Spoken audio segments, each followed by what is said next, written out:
So you can be in an airport waiting for a plane. You didn't do anything, but the plane is delayed, mechanical reasons or whatever, and then you miss your connection. Well, it's obvious that one would feel like a victim because these are forces beyond your control. You couldn't have done anything different, and now you're stuck. And there are some bad consequences of being stuck. So as a player, first of all, you wouldn't deny the pain and you wouldn't deny the challenge in the environment. This is a mistake that a lot of people make, saying to be a player you have to be Superman. You have to be able to cope with anything, you have to be able to respond to anything, and you shouldn't feel any pain or any sorrow when things go wrong. And that is just not true. The first recognition of the player is that there are lots of things that are out of control, but what the player does is accept these things as they come, as facts of life, and then focus on those things that he or she could control. So right now, you're at the airport and you missed the plane. What are you going to do? I'll tell you first, what's a bad idea is to just cry and just to start yelling at people in the airline because they did something wrong. That's not going to solve your problem. So as a player, you say, okay, what are the consequences that matter to me of missing the plane? Let's say the first is my family is waiting for me. They're going to go to the airport and they're going to be very disappointed. And if they don't know the plane was delayed, here, when they see that I didn't arrive in my connection, they're going to get really worried.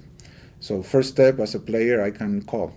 I can call my family, let them know, send a message. Second step, I can call my travel agent and see, are there any options? What is the next best option I have to get as soon as possible to my family?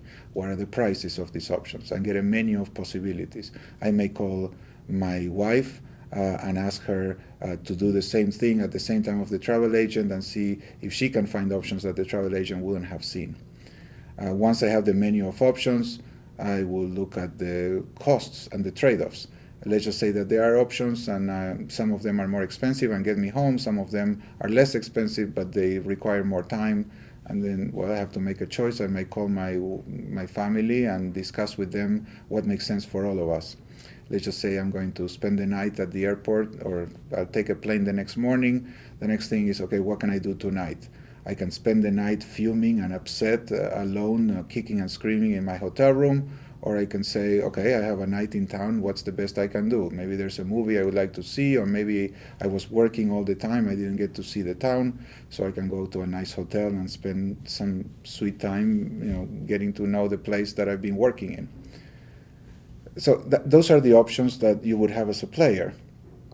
It doesn't solve the problem, but it's a lot better. You're going to arrive to your family a lot better the next day after having a reasonably fun night where you did the best you could, and you managed the situation as you could, than if you just spent 12 hours kicking and screaming in the airport, complaining to the airline because the plane was late and they should have given you something better than what they did.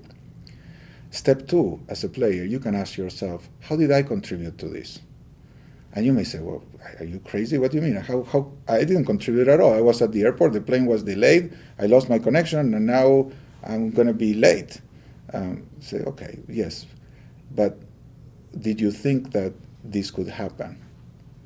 Well, no. Well, is this the first time that an airplane gets delayed? Well, no. Could you have thought that there was a certain risk that your airplane would get delayed? Yes. Well, if you had thought that there was a certain risk your airplane get delayed, what would you have done to prepare? Well, I may have looked for a second connection before and asked my travel agent to prepare a plan that was not so tight. Or maybe I would have had an alternative in my first flight to arrive earlier, or I would have stopped my work a little earlier, or whatever. But there are always options that one can prepare better. They're not always convenient or economically reasonable, but at least to explore the options and say, what's the plan B if something goes wrong?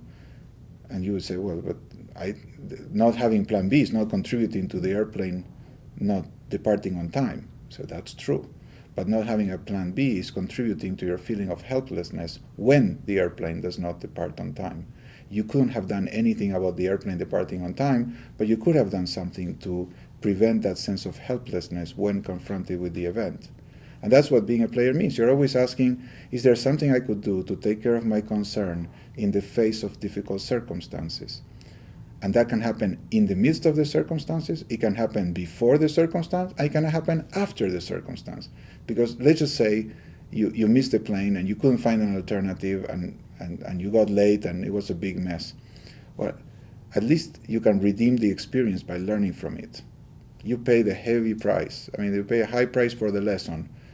Well, learn it, because if not, you're going to have to learn it again and pay a high price again. So if you didn't think before that planes can be delayed, well, think now, because now it's an experience that you've had, and once you've gotten burned, you know that when the stove is red, it means that it's hot. So don't touch it again.